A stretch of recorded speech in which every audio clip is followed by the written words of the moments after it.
Hello dear students, welcome to the class, welcome to this session of ICT virtual classroom.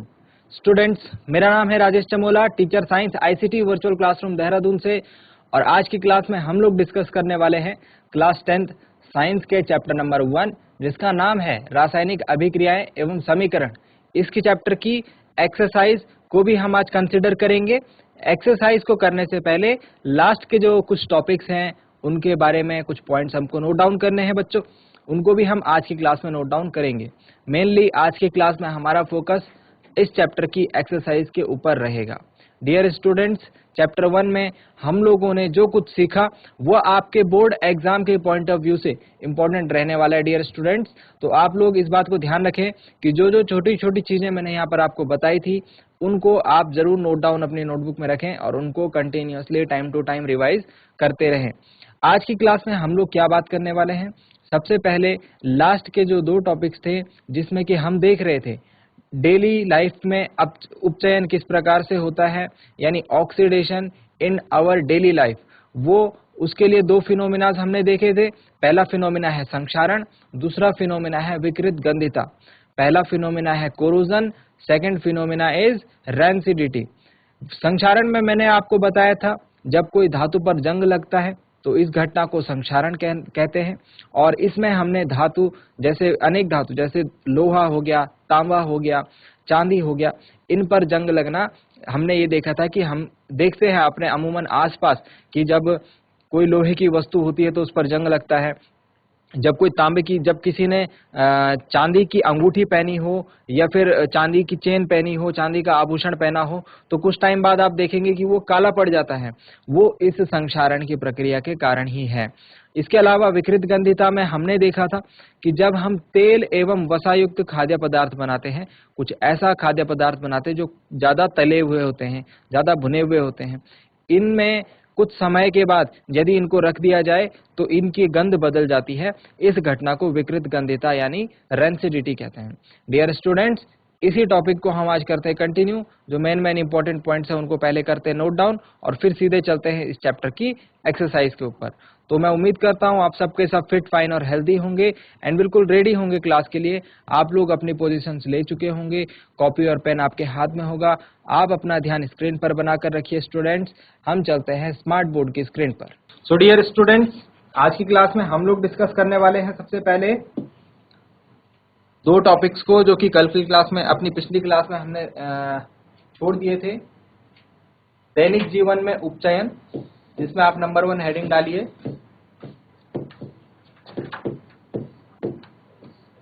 संक्षारण। संक्षारण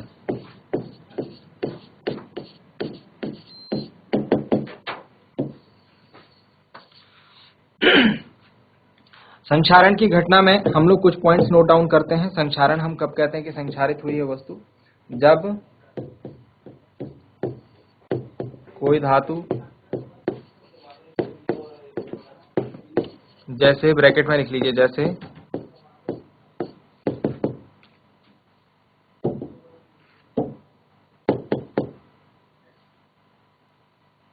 लोहा,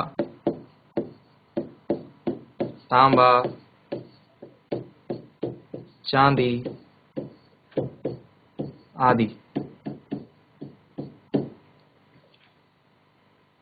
वायु एवं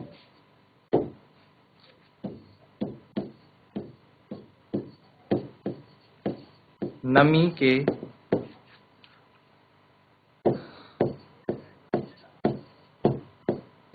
संपर्क में आती है तो यह खराब होने लगती है।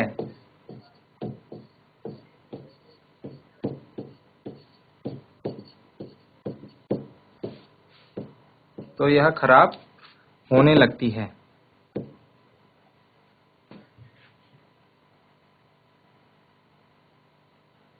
इसे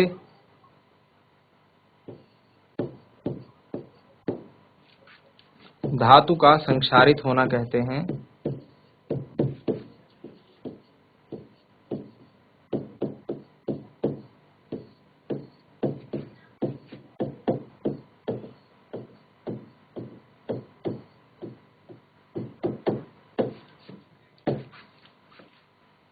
एवं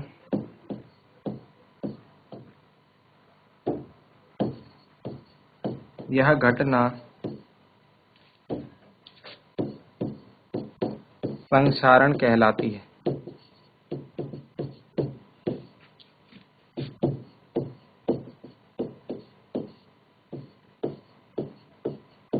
फुल स्टॉप। ठीक है, तो संक्षारण क्या हो गया? जब हमारे पास कोई धातु की बनी हुई वस्तु होगी तो वो वायु अथवा नमी के संपर्क में आएगी तो धीरे धीरे वो खराब होने लगेगी, है ना। तो हम इसे कहेंगे कि धातु संक्षारित हो रही है और इस घटना को हम लोग कहेंगे संक्षारण। ठीक है, तो इसमें जो वस्तुओं खराब होती हैं वो एसिड यानी अम्ल, जो मेन चीज है जो वस्तु को खराब कर सकती है वो है एसिड है, मॉइस्चर है, एक्सेट्रा। ये चीजें जो है वह धातु को खराब कर सकती हैं। एसिड मतलब अम्ल होगा, जैसे कोई प्रबल अम्ल होगा तो वो भी धातु को खराब कर सकता है। मॉइस्चर मतलब आर्द्रता या नमी कह लीजिए इसको, ठीक है, आदि। तो ये सभी चीजें क्या है, वस्तु को संक्षारित करने का काम करती हैं। ठीक है ना। तो सॉरी, आप इसे लिख सकते हैं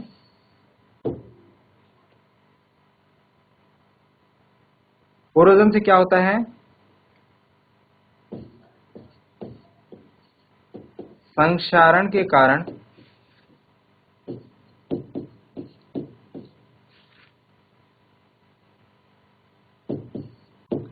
कार, पुल,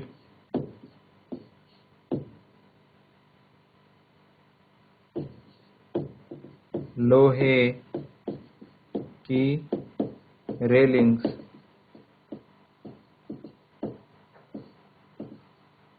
कॉमा, जहाज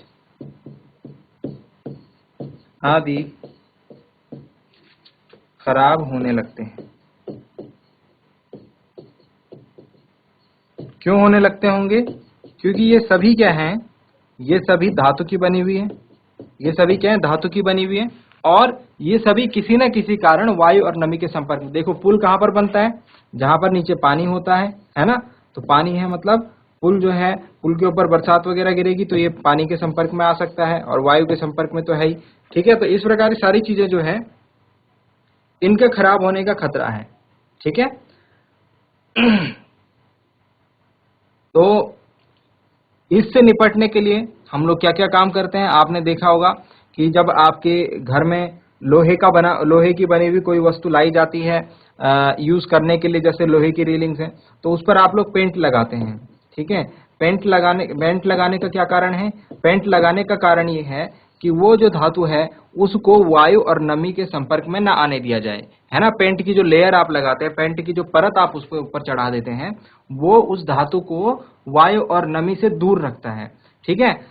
तो जो वायु और नमी है वो किसके संपर्क में आती है? पेंट के। तो पेंट खराब नहीं होता है और उसके अंदर की जो धातु है वो सुरक्षित रहती है। ठीक है स्टूडेंट्स, तो ये इंपॉर्टेंट पॉइंट है। अब आपको ध्यान रखना है कि जो संक्षारण है वो इनमें किस किस प्रकार से होता है। तो तीनों धातु मैंने जो यहाँ पे लिखी है इनके बारे में लिख लेता हूँ कि सबसे पहले जो लोहा है, लोहा यानी आयरन, आयरन में लाल भूरे रंग की परत हम देखते हैं, लाल भूरे रंग के जंग लगता है, लाल भूरे रंग का जंग। ठीक है। और अगर तांबे की बात की जाए, कॉपर की बात की जाए, तो इसमें हरे रंग की परत हमको देखने को मिलती है। और अगर आखिर में बात करी जाए चांदी की, चांदी में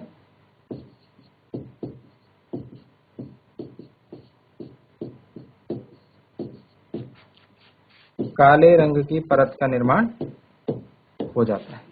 ठीक है। तो ये संक्षारण आपने देखा होगा आपके घरों के आसपास लोहे की बनी से बहुत सारी वस्तुएं जिनमें जंग लगा रहते हैं। तांबा देखते होंगे आप, तो तांबे के आपके जो पूजा पूजा पाठ करते हैं उनके घर में जो बर्तन होते हैं पूजा पाठ वाले, वो तांबे के बने होते हैं। तो उनके अंदर आप देखना हरे रंग की परत, आपको ग्रीन ग्रीन कलर की परत देर दिख जाएगी। चांदी, आप चांदी के आभूषण बहुत सारे लोग पहनते हैं, अंगूठी पहनते हैं, गले में चेन पहनते हैं। तो चांदी की जो चीजें हैं उनमें आप देख सकते हैं कि कुछ टाइम बाद वो काले पड़ने लग जाते हैं और उसको साफ कर दिया जाए तो फिर से चांदी चमकने लगती है।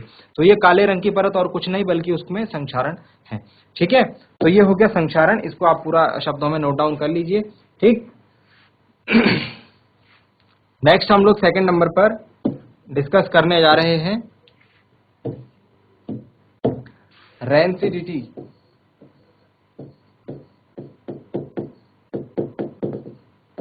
यानी विकृत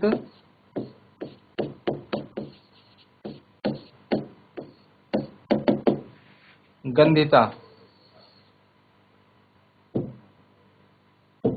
रेंसिडिटी यानी विकृत गंधिता।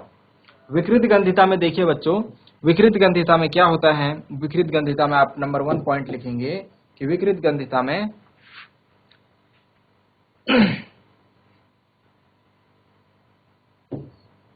तेल एवं वसायुक्त खाद्य पदार्थ लंबे समय तक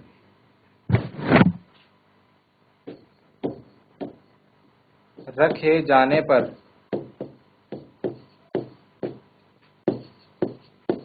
अपना स्वाद व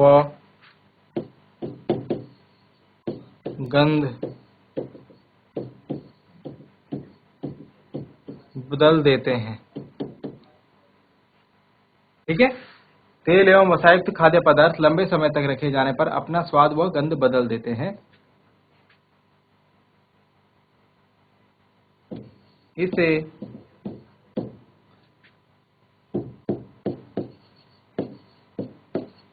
विकृत गंधिता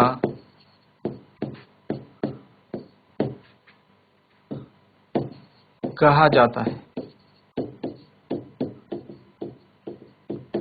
तो विकृत गंधिता कौन सा गुण हो गया, जब तेल एवं वसायुक्त खाद्य पदार्थ जो होंगे ये लंबे समय तक रखे जाएंगे और ये अपना स्वाद व गंध बदल देंगे, तो हम कहेंगे कि यहाँ पर विकृत गंधिता हो रही है।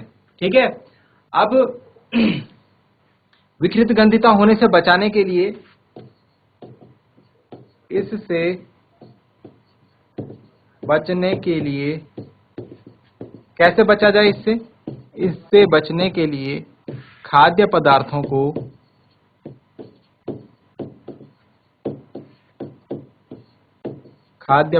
को ढक्कन लगे बर्तनों में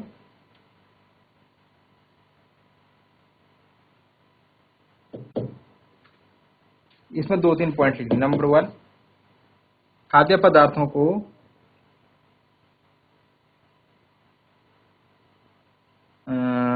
ढक्कन बंद बर्तनों में रखकर, कॉमा। नंबर 2, ढक्कन बंद बर्तनों में रखकर, कॉमा। नंबर 2,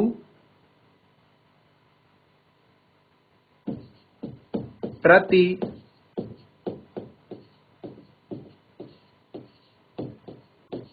ऑक्सीकारक। प्रतिऑक्सीकारक मतलब एंटीऑक्सीडेंट। एंटीऑक्सीडेंट का क्या मतलब हुआ, एंटीऑक्सीडेंट का मतलब ये हुआ कि ये ऑक्सीजन के जुड़ने को रोकते हैं। और ऑक्सीजन का जुड़ना क्या है, उपचयन। वास्तव में ये काम हो क्यों रहा है, वास्तव में ये काम इसलिए हो रहा है क्योंकि तेल एवं वसायुक्त खाद्य पदार्थ उपचयित हो जा रहे हैं। तेल एवं वसायुक्त खाद्य पदार्थ उपचयित हो जा रहे हैं। उपचयित होने के कारण उनके स्वाद और गंध बदल जा रहे हैं। तो हम उनको उपचयन से ही रोक दें। उपचयन से रोकने का क्या तरीका है, उपचयन क्या होता है? ऑक्सीजन का जुड़ना। तो हम ऑक्सीजन ना जुड़ने दें तो हम प्रति ऑक्सीकारक मिलाएंगे जो कि ऑक्सीजन को नहीं जुड़ने देते। ठीक है, तो प्रति ऑक्सीकारक यानी एंटीऑक्सीडेंट्स हमने मिलाए, प्रति ऑक्सीकारक मिलाकर। तो ये दो काम है जिनसे हम खाद्य पदार्थों को इससे बचने के लिए खाद्य पदार्थों को ढक्कन बंद बर्तनों में रखकर प्रति ऑक्सीकारक मिलाकर रखा जाता है।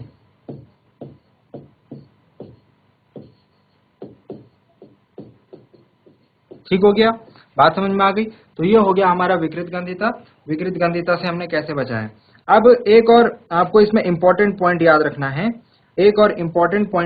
है, इससे क्या होगा, इन दोनों पॉइंट से जब आप ढक्कन बंद बर्तनों में खाने को रखेंगे तो उससे ऑक्सीकरण यानी उपचयन की जो प्रक्रिया है वो धीमी हो जाएगी, धीमी हो जाएगी और वस्तु जो है ज्यादा लंबे टाइम तक आप उसको रख सकते हैं। ठीक है, चलिए नेक्स्ट जो है एक इंपॉर्टेंट पॉइंट है हमारे पास, इसको आप नोट करके लिख लीजिएगा और इसको याद रखिएगा। आपने देखा है जब आप चिप्स खाते हैं, ठीक है, तो चिप्स की थैली में आप देखते हैं जब आप दुकान से लाते हैं तो उसमें गैस भरी होती है। चिप्स की थैली में गैस भरी होती है, आप उसको खोलते हैं वो गैस बाहर निकलती है तब आप खाते हैं। तो चिप्स की थैली में कौन सी गैस भरी होती है? Nitrogen gas. पहली बात तो आप इस बात को ध्यान रखें, चिप्स की थैली में कौन सी गैस भरी होती है? Nitrogen gas. ये नाइट्रोजन गैस क्यों भरी होती है? क्योंकि ये नाइट्रोजन गैस एक एंटीऑक्सीडेंट है, प्रतिऑक्सीकारक है। आप जरा ध्यान से देखिए, चिप्स क्या है? चिप्स जो है तेल एवं वसायुक्त खाद्य पदार्थ है या नहीं है? चिप्स को हम तेल में तलते हैं। अब आप सोचिए, जब चिप्स बनाने वाली कंपनी ने चिप्स को पैक किया होगा तो उसके कितने दिनों तक तो वो गोदाम में रही होगी, फिर उसके बाद कितने दिनों बाद वो आपके पास पहुंची होगी और आपने दुकान में आने के कितने दिनों बाद उसको लिया होगा। तो इतने लंबे समय तक अगर उसको ऐसे ही रखा जाता तो चिप्स तो कब का खराब हो जाते है ना, उनमें विकृत गंधिता हो जाती। लेकिन हमने क्या करा, उसमें नाइट्रोजन गैस भर दी, चिप्स की थैली के अंदर नाइट्रोजन गैस भर दी, मतलब उसके अंदर ऑक्सीजन है ही नहीं। ऑक्सीजन नहीं है मतलब वो उपचयित नहीं हो सकता, और उपचयित नहीं होगा तो विकृत गंधिता नहीं हो सकती। बात समझ में आ गई। तो यहाँ पर ये चीज आप ध्यान रखेंगे कि जो चिप्स भरने वाले हैं, ये चिप्स की थैली में नाइट्रोजन गैस भरी जाती है,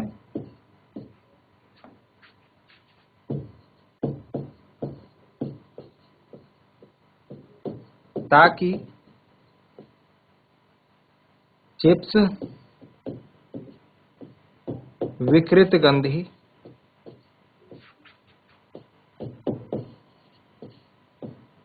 होने से बचे।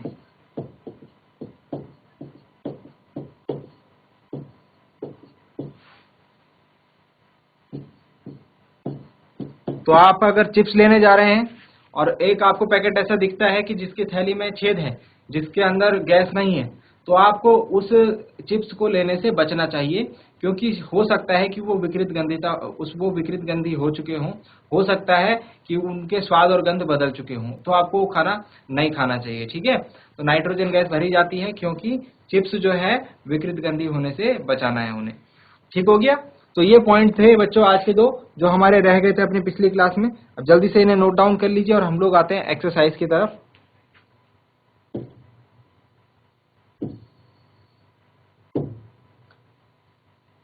चलिए, तो ये है अभ्यास की एक्सरसाइज।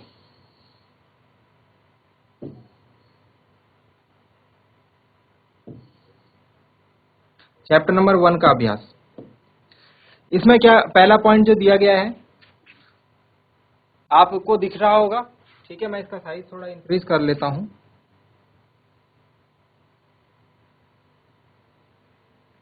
ठीक है, आई थिंक अब आपको दिख रहा होगा। ओके, तो पहला क्वेश्चन है, नीचे दी गई अभिक्रिया के संबंध में कौन सा कथन असत्य है? नीचे दी गई अभिक्रिया के संबंध में कौन सा कथन असत्य है? कौन सा कथन असत्य है? सत्य नहीं पूछा जा रहा है, असत्य पूछा जा रहा है। ठीक है, क्या पूछा जा रहा है? असत्य कौन सा कथन है? तो असत्य पहले आपको अभिक्रिया देखो, 2 PbO plus carbon plus 2 gives 2 Pb plus carbon dioxide. Pb मतलब लेड, तो लेड ऑक्साइड की कार्बन के साथ अभिक्रिया है, हमको लेड और कार्बन डाइऑक्साइड मिल रहा है। ठीक हो गया। अब नीचे ऑप्शंस पढ़िए आप, नीचे ऑप्शंस देखिए। ऑप्शन में नंबर 1 ऑप्शन क्या लिखा हुआ है? ऑप्शन में नंबर 1 ऑप्शन लिखा हुआ है, नंबर 1 ऑप्शन जो है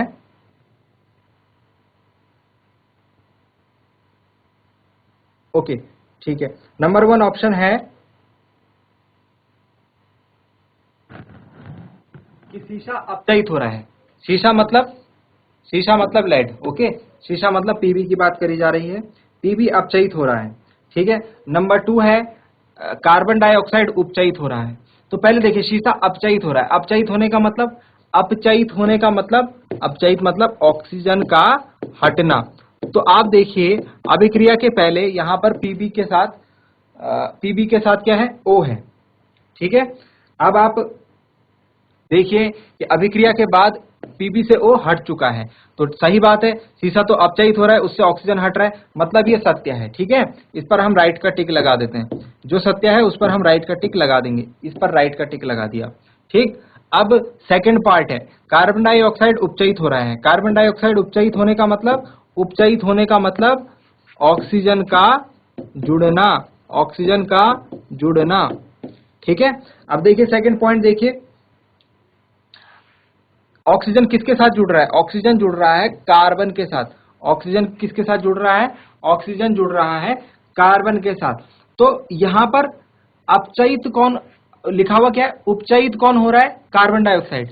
तो कार्बन डाइऑक्साइड के साथ ऑक्सीजन का जुड़ना हमें कहीं दिख ही नहीं रहा है। इधर क्या हमारे पास लेड ऑक्साइड है, कार्बन है, कार्बन डाइऑक्साइड तो नहीं है ना इस तरफ।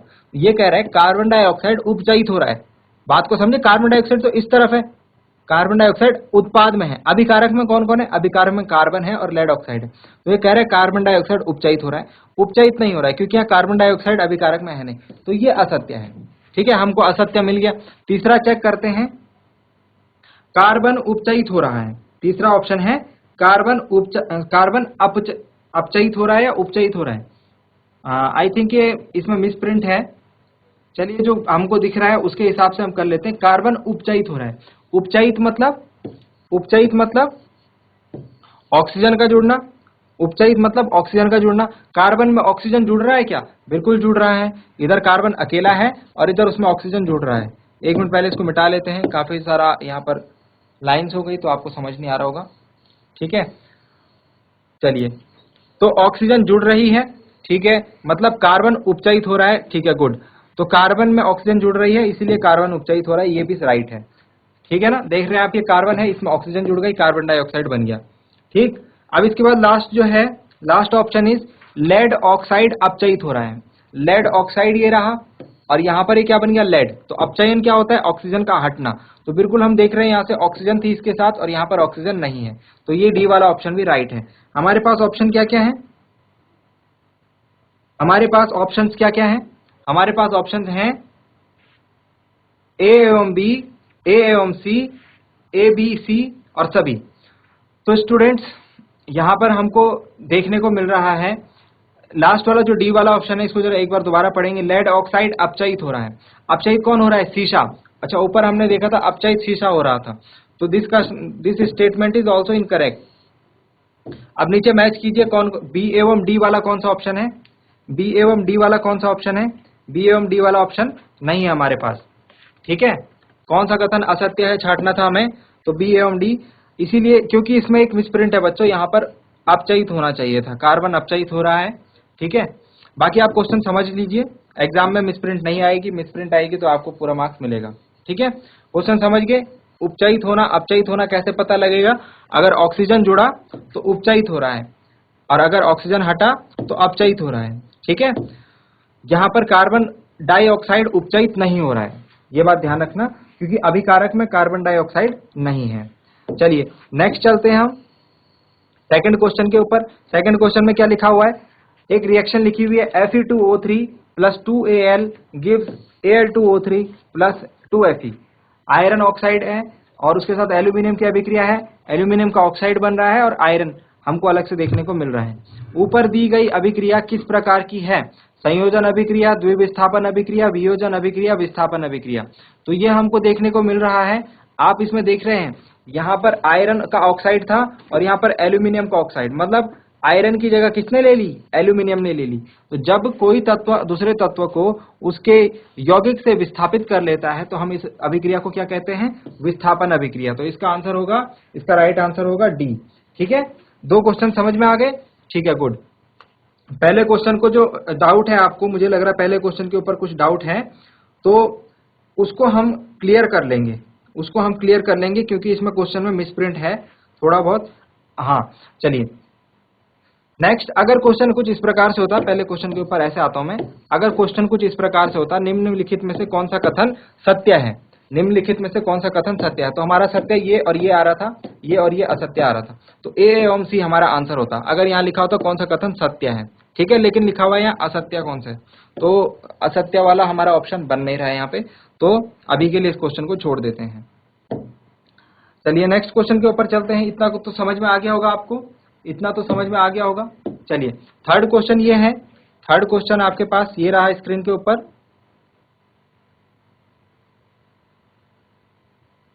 ठीक है, तीसरा क्वेश्चन आई थिंक आप पढ़ पा रहे होंगे। लोह चूर्ण पर तनु हाइड्रोक्लोरिक अम्ल डालने से क्या होता है?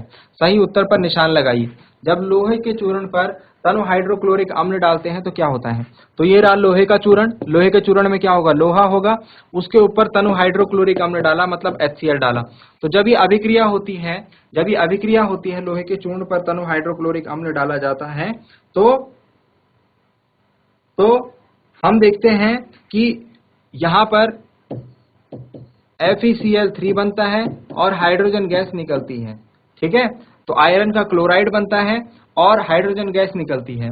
तो आयरन का क्लोराइड एवं हाइड्रोजन गैस निकलती है, ए ऑप्शन सही है। हाइड्रोजन गैस एवं आयरन क्लोराइड बनता है। ठीक है, समझ में आ गया? Okay, good.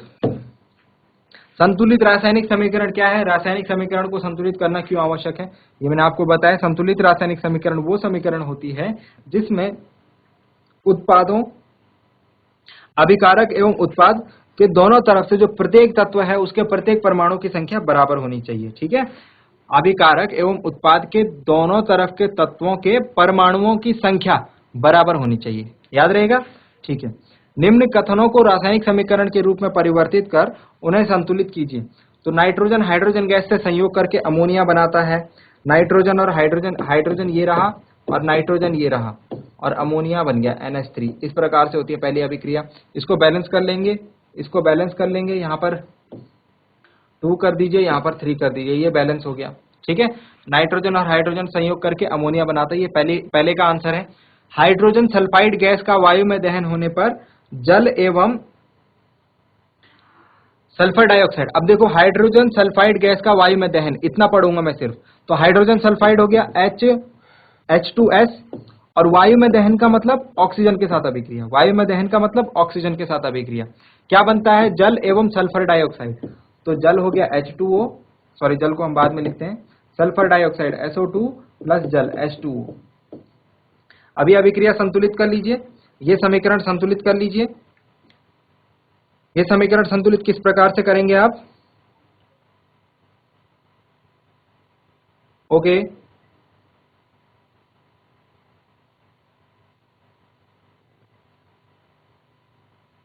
ठीक है, तो H2S plus O2 gives SO2 plus H2O। इसमें आप क्या करेंगे, यहाँ पर 2 कर दीजिए और 3 2 6, 2 और 1 3, यहाँ 3 कर दीजिए, सॉरी 4 कर दीजिए, है ना? ओके वेट अ मिनट, यहाँ 2 कर दीजिए, 2 2 4 और 2 6। ठीक, तो आई थिंक ये समीकरण संतुलित हो चुकी है। इस प्रकार से होगी समीकरण, 2 twice H2S plus thrice O2 gives twice SO2 plus twice H2O। ठीक, तो ये समीकरण संतुलित हो गई है और ये अभिक्रिया इस प्रकार से लिखी जाएगी। नेक्स्ट है, एल्यूमिनियम सल्फेट के साथ अभिक्रिया कर बेरियम क्लोराइड एल्यूमिनियम क्लोराइड एवं बेरियम सल्फेट का अवक्षेप देता है। एल्यूमिनियम सल्फेट के साथ अभिक्रिया कौन करता है? Barium chloride. तो एल्यूमिनियम सल्फेट यानी Al2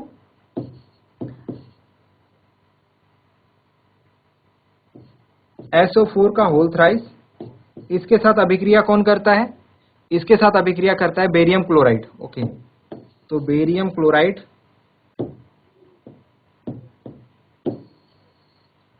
बेरियम क्लोराइड BaCl2 की अभिक्रिया होती है एल्यूमिनियम सल्फेट के साथ,